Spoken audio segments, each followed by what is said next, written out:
Hello guys, welcome back to United Lime football channel, and this is the review of the Premier League game against Manchester City, and we're doing this review again after another loss. We have lost 5 games so far in the Premier League,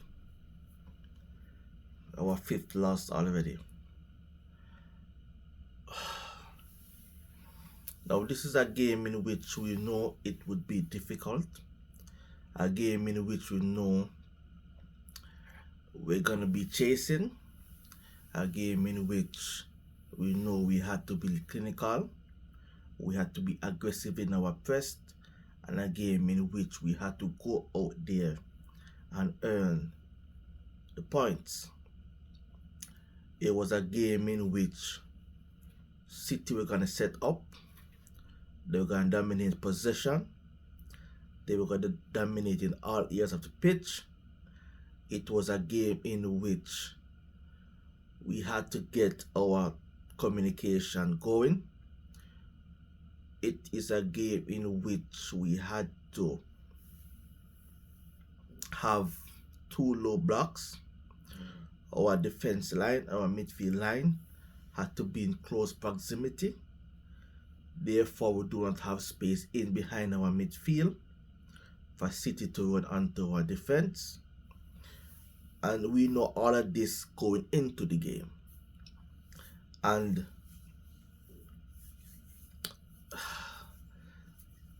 I'm going to talk about the game itself first, and then the starting 11.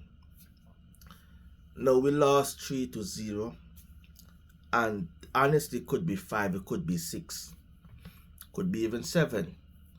We were that poor. We were very, very poor. We begin the first 10 minutes of the game really well. In those 10 minutes, I was saying to myself, the players are up for it. We might be able to do it. We might be able to go and win this one. And then after that, it was just City, City, City.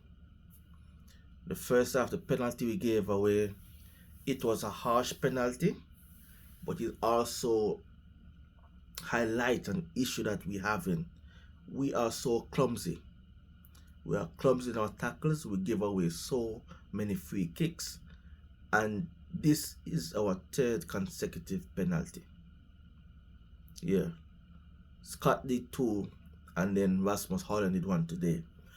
Now, the penalty itself, it was harsh. It was very harsh. But I think that Rasmus Højlund, you have to be street smart. You're in the penalty box. Your hands cannot go around an opponent. They will go to ground. And that was a penalty, and Haaland, Erling Haaland, he scored. Now, when it was 1-0, Phil Foden, he played a bad pass, and Rasmus Højlund, he intercepted, and it was through goal. He was in the box, he made a bad touch and allowed John Stones to get closer to him. Now, if you look at that replay, watch it again, you see that John Stones, his arm went around Rasmus Højlund, but he stayed on his feet. You're in the penalty box, you have to be cheeky. Go down to ground. You have to throw yourself on the ground in that situation. What's the worst could happen? You get a yellow card for simulation. But the upside is greater than the downside. The upside is 1-0. We get a penalty. We can go 1-1 at home.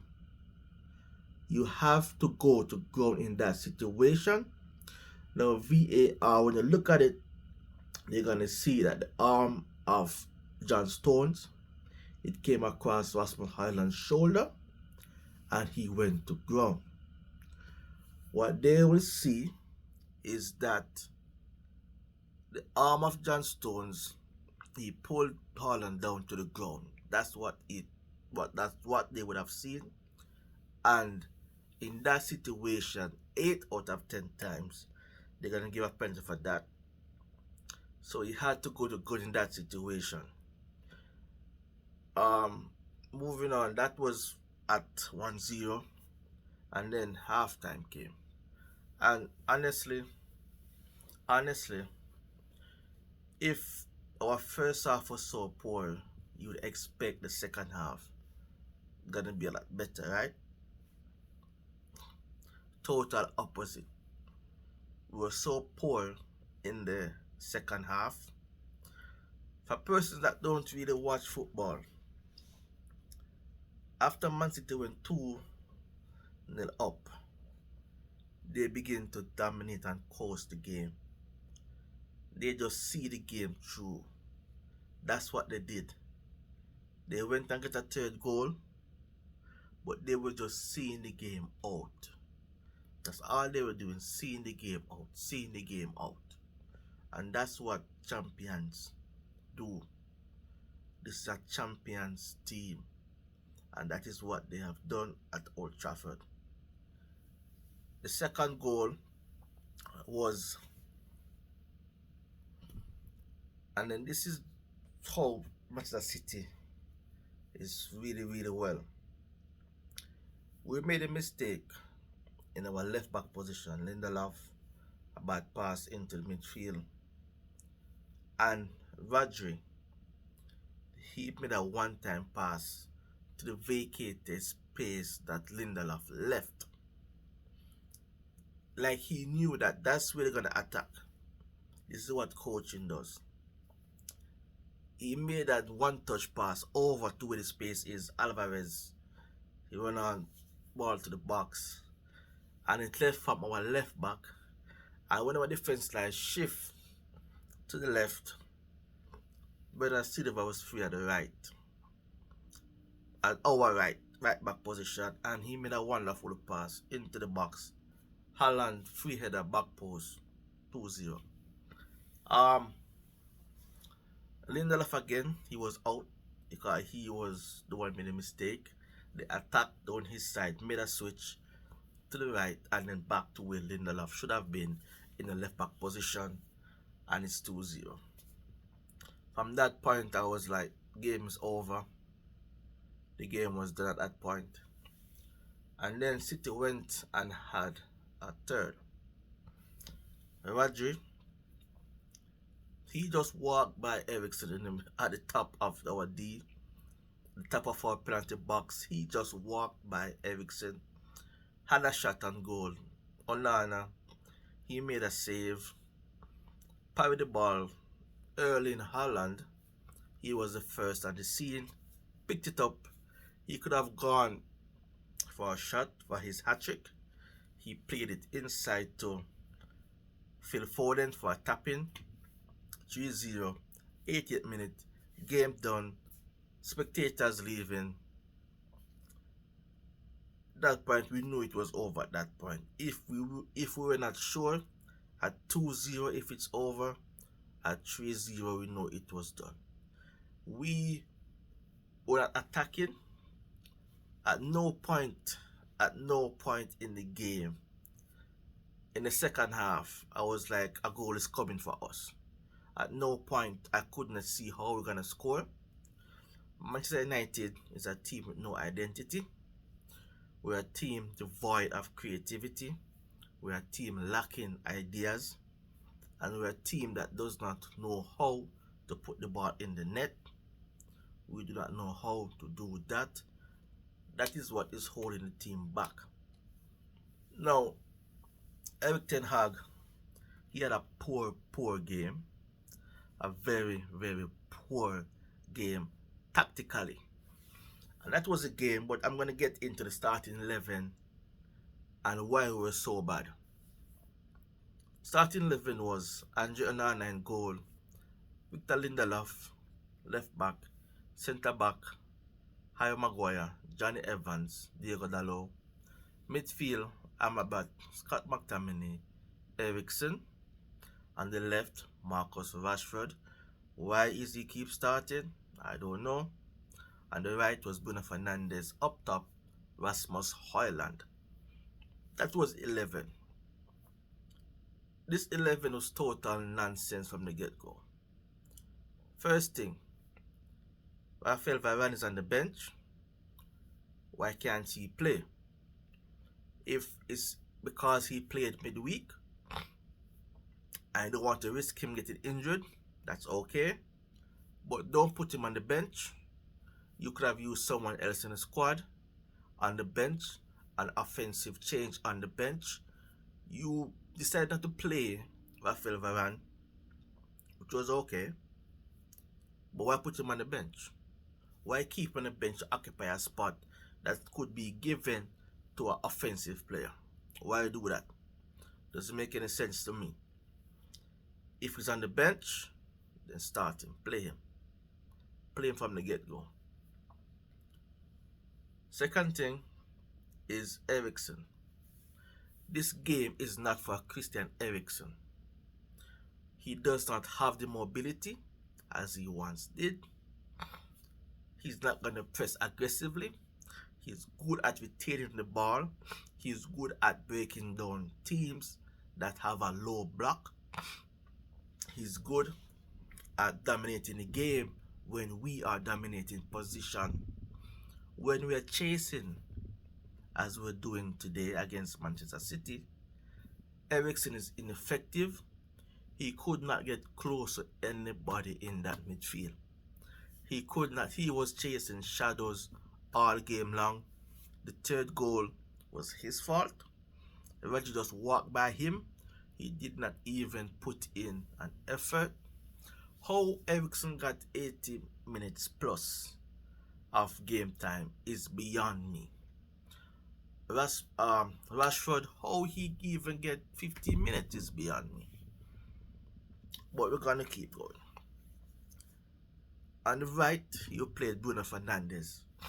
You have to play our most creative player in his best position all the time. You put Fernandes on the right. His instinct is to come into the midfield, thus isolating Diego Dalot, our right back, all game long. And also, the left back, he was in acres of space. He was always free. He had so many time to pick the perfect pass. There was no one pressuring him. Diego Dalot is always double teamed with Jack Grealish and Bernardo Silva.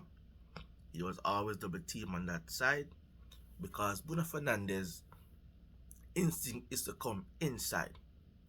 What it also does is you remove our most creative player from our number 9. You need to play Bruno Fernandes behind Rasmus Højlund every game. Every single game. Marcus Rashford. You guys know my feelings about him starting. He should not be starting. He should not be anywhere near the team sheet at this moment. He has not been productive. He doesn't do anything on the pitch. He had one chance where I think he had more time than he actually thought he did, and he scuffed his chance. And the substitutions again. So why make that substitution again? But we'll get into that. That was the starting 11. So we were doomed from the beginning. We lost the match from the starting 11. With that 11, Fernandes was ineffective. So was Eriksen. Marcus Rashford has been ineffective all season long.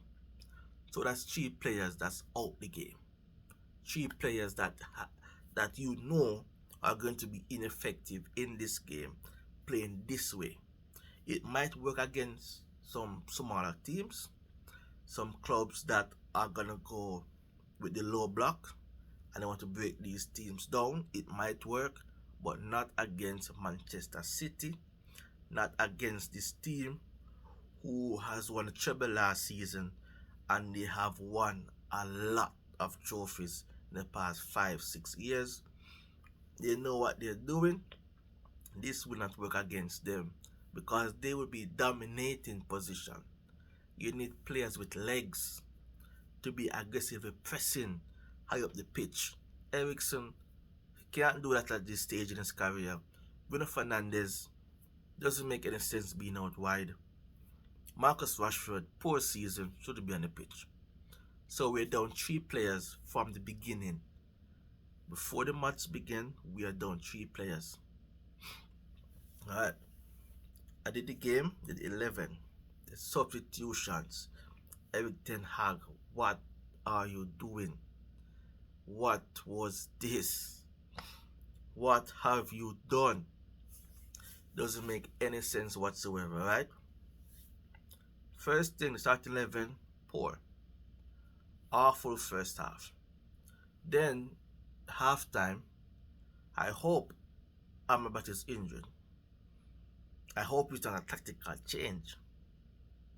You pull Amrabat, our 6, you pulled him, and you pull McTominay to play a single pivot against Manchester City.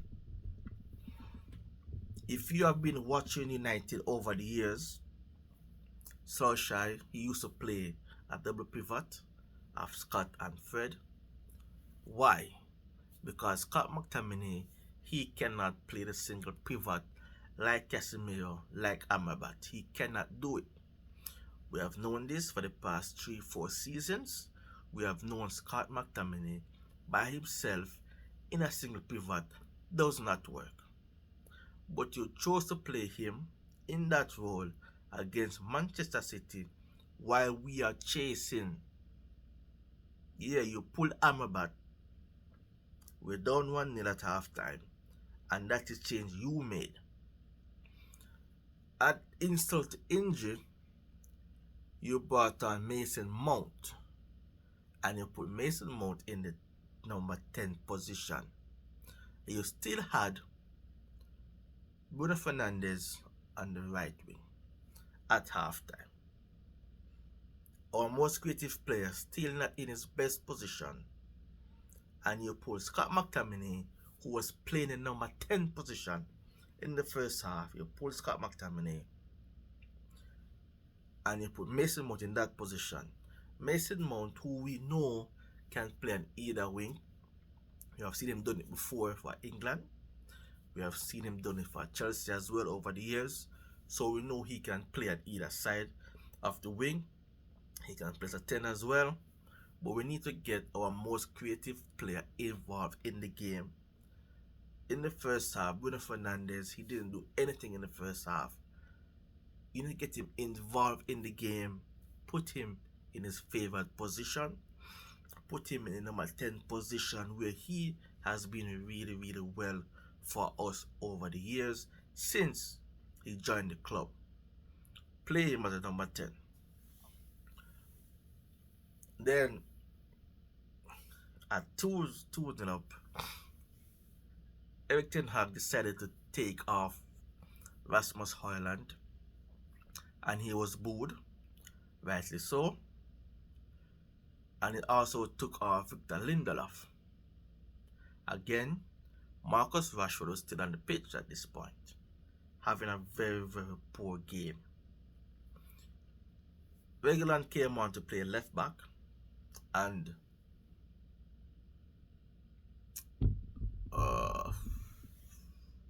who came on? Reguilon came on, and it wasn't Anthony, it wasn't Martial. Garnacho. There we go. Yeah, Garnacho came on. So Garnacho came on for Rasmus Højlund. So Reguilon came on for Lindelof. And then he went and changed the left side. It was completely new. We had Reguilon playing left back, Garnacho left wing, and Marcus Rashford went in the number 9 position. Again, that's Marcus Rashford. He is not a number 9. He can do a job there. But why make that change at 2-0 down? Why make that substitution? Why do that when this is a kid who does not want to play there? You had Anthony Martial. He wants to play at number 9. Why not bring on Anthony Martial at that point? Why put Marcus Rashford to play number 9, and Rasmus Højlund was having an okay game. He was doing what we want our number 9 to do. He was tackling, he was tracking, he was pressing, he was holding the ball up. Marcus Rashford, he will not do any of these things. He doesn't want to be there. His body language is so sour. It is so bad. He's like a spoiled child. Do not play Marcus Rashford for the next 2 weeks. Then at 3-0 down, and this is the one that blew my mind. We're losing 3-0, 85th minute. You bought an Anthony and Anthony Martial. Why? Why make that change at that point? Like, what are these guys gonna do in 5 minutes to overturn a 3-0 deficit? What are they going to do at that point? You could have seen that Anthony, when the first set of changes made, he was sulking on the bench. Excuse me. You could have seen him sulking on the bench. Allergies. You could have seen him sulking on the bench. You know that his attitude from that point was so poor. You don't make that change at that point. You should have bought an Anthony and Martial when you did the change for Højlund and Lindelof. Give them enough time to effect a change in the game at 2-0 down. But at 3-0 down, 85th minute, you bought an Anthony and Anthony Martial, and you took off Eriksen and Marcus Rashford. These are two players that should not have been in the starting 11, but yesterday they got 85 minutes of football, and they were not playing very well. They had an awful game. They both did, and they somehow managed to ghost their way through 85 minutes of football. Alright? And the last point before I do the player ratings, our captain Bruno Fernandes, you are a leader of this club. If you lack motivation, there are so many captains that you can get inspiration from. You have Roy Keane, you have Robson, you have Wayne Rooney, Nemanja Vidic, Rio Ferdinand, Patrice Evra, all these guys. Go back and watch their film. Go back and watch matches they played and see how they conduct themselves on the football pitch. In the last 10 minutes of the game, Bruno Fernandes, he was going about like kicking players. What kind of example is that as our leader? You cannot do that. City is our rivals. It was a derby, and all of that. But you have to conduct yourself on the pitch in a manner that is appreciative of Manchester United. Do not go around and kicking players like that. Anthony came on, he did the same thing to Jeremy Doku. Some say Doku or Daku. You cannot go out and be kicking players like that. I mean, Anthony, it's a yellow card offense, but that's the example that Bruno Fernandes set in the last 10 minutes of the football game. You need to come out there and play some football and lead from the front. You cannot be doing these stupid things on a football pitch. You're playing for Manchester United, not Sporting.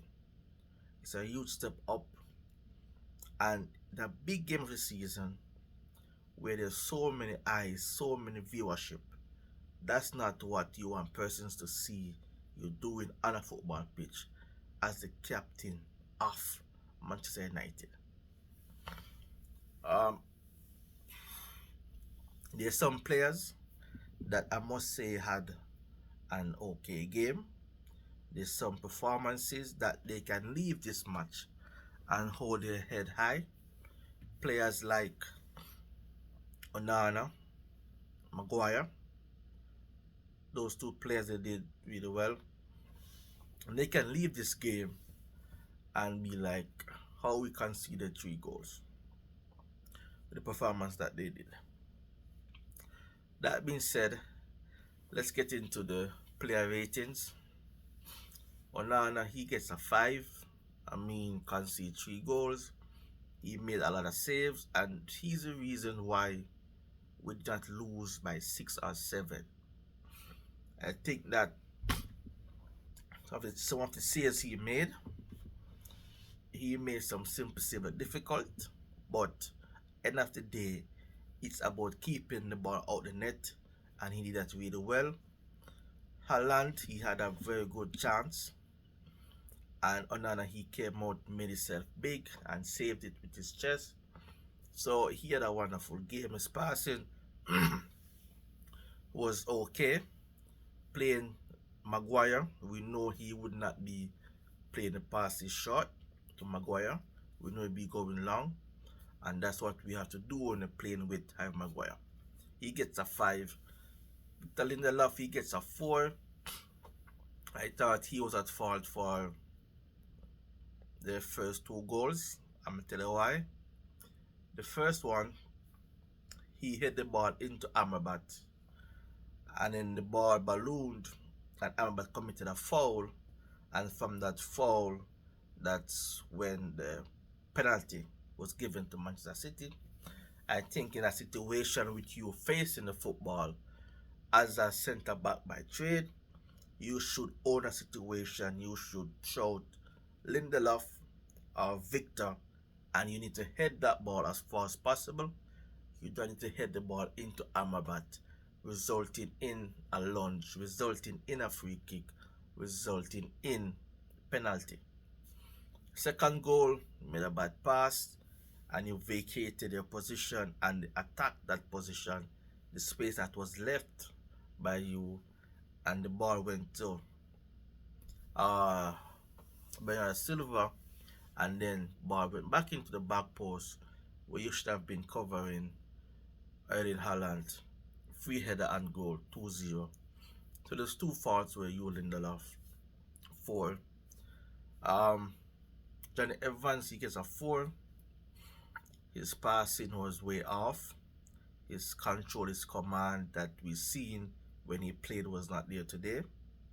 It was different opposition, but he was not that calm and assured as he was before. He gets a 4. Harry Maguire, I think he was better than Johnny Evans. He gets a 5. His passing was okay. His tackling, he was okay. He was the one that was tasked with dealing with Erling Haaland, and he did so pretty well. He lost him a couple of times, but the penalty was not Maguire's fault. The second goal, not Maguire's fault. And the third goal, it was not his fault, but he could have done a little better for the third goal, to be honest. He gets a 5. Diego Dalot, he gets a 4. He was chasing shadows all game, not for his fault. It was a poor tactical setup by the coach. He didn't have any help from his winger, Bruno Fernandes. He was isolated. He was 2v1 most of the games, and he had to choose to go with the person with the ball or to go with the person running off the ball. He was in a constant dilemma all game long. He gets a 4. In this game, we couldn't see him attacking as an attacking outlet for majority of the game that we were used to. He was pinned back in our own half, and a tough game for Dalot, to be honest. He had no help. Amrabat, he gets a 4. Not his best game. I think that he was set up to fail with Ericsson beside him because he had to cover so much distance. He had to be working double shift to ensure that the plan that Eric Ten Hag had, I haven't seen that plan, I don't know what it is, worked. And it did not work. He was doing so much in that first half. He was covering so much ground because Christian Eriksen is not able to do it. He's not able to cover ground as he once was. So I thought he was unfairly hooked at halftime. I don't know if it was because of an injury or tactical change. I don't know what it is. We'll wait and we'll see. But I thought he should have stayed on the pitch as the number 6. We cannot play against Manchester City with no number 6. Eriksen, the man beside Amrabat, he gets a 2. He gets a 2 because it's not really his fault. He was asked to do something that he is physically incapable of doing. And he was tasked with tracking City midfield players who always seem to have an extra person. And we know Eriksen does not cover as much ground as he used to. And his passing was okay. And we get expect that from him at this point. But he was not tackling. He was not getting close to anybody in that midfield. And he allowed Rodri to walk by him for that third goal with that shot. And that was saved by Onana. A 2. Not his game. Shouldn't be on the pitch. Shouldn't be in the 11. Should not be in the matchday squad. This game is not Eriksen's game. Scott McTominay, he started the game as a number 10. Then at halftime went to play the 6. He was anonymous in the game. Didn't do much. He gets a 3. I thought he was better than Eriksen. He won some tackle in second half, but he could not get things turning. He could not get us going forward. He would win the ball and then he lose it again. So he was constantly in that midfield, scraping, trying his best to get close to players in that single pivot against Manchester City with so many runners, so many options. It was a difficult game for him. He gets a 3. Bruno Fernandes, our captain, he gets a 2. Leadership wise was poor. Your team is losing. You're looking for a little bit of inspiration. You need to come out there and perform and stop kicking players. Stop being this dirty player that you think you are. It does not look good from our captain doing these antics on the pitch. Your football play overall was awful as well. Didn't really get involved in the game. Didn't really do much. Marcus Rashford, at this point, is just rinse and repeat what I'm going to say. He shouldn't be starting, shouldn't be on the pitch. And the less said, it's the better at this point. Just take him out of the team. Take him out of the team. Don't play him. Don't play him. Up top, Rasmus Højlund. I think he was unfairly hooked when he did. I think he needed to finish this game. I think he was playing well, as to expect from a number 9 playing against Manchester City. I think the penalty, it was a penalty. He committed a foul. It was, some say it was harsh, but it was harsh, yes, but still a penalty. And he need to be more street smart. Need to be cheeky. When John Stones, you went try and goal in the box and John Stones put his hand over your shoulder, go to ground, the worst you get is a yellow card. The most we get is a penalty. And at that point with the game 1-0 to Manchester City, we could have gone to go 1-1. Could have been a different game at home with the crowd, with the noise.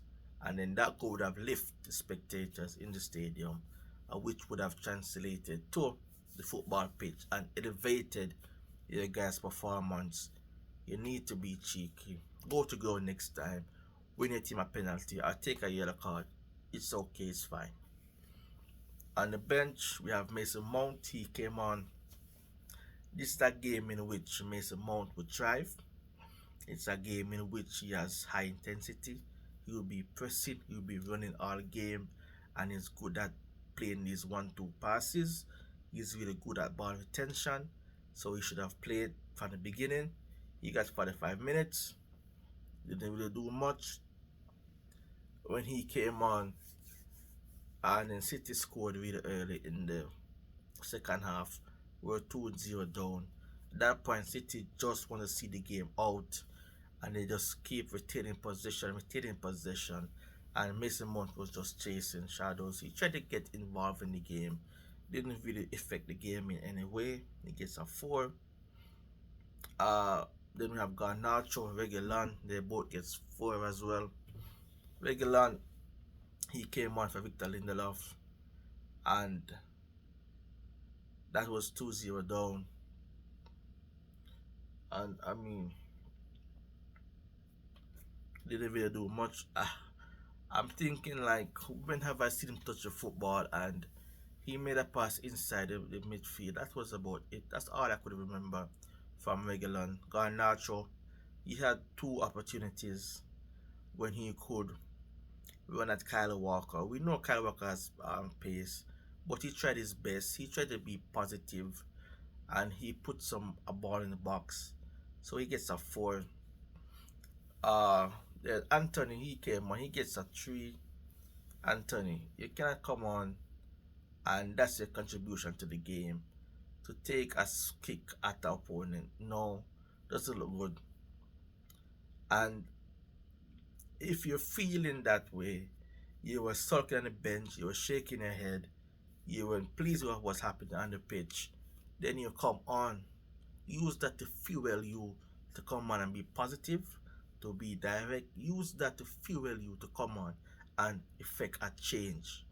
Don't come onto the pitch with your bad attitude and play the players that are playing on the pitch. You need to be different. You need to add something. That's why it's called a substitution. You come out there and you make a positive change. That's what we needed. You came on there, committed an awful foul with your theatrics, and then kick. No, doesn't look good. Anthony Martial, he gets a 5. What did he do? Nothing. He just came on. At that point, City was seeing the game out, and he did really nothing. He gets a 5. Ten Haag, the last person, for the first time in the United Lime history, he gets a 0. He got nothing right today. Nothing right today. We lost the game from the starting 11. Then he was poor with his substitutions. He was poor with his tactical setup. He was poor with his personality choice. He was just such a poor game. He didn't really make any attempt to salvage anything from the game. Didn't do anything, Ten Hag. This was a disaster from a coaching's point of view. He lacked ideas. We didn't know what we were doing. At one point, Onana, he was trying to take initiative. He was like, go up the pitch, play high up the pitch, let's reduce the space. And no, nothing like that. Same thing happened. And after you have that first half so poor, at second half you must set up your team to have a better second half. You did not. Our second half was worse than our first half, and for that you get a 0. That's it for this video. Please like, share and subscribe. Leave a comment as well, and we do the preview for the game against Newcastle United at home in the EFL Cup. We'll do that game video tomorrow, guys. Thank you very much. On to the next one, and we keep moving on and on and on.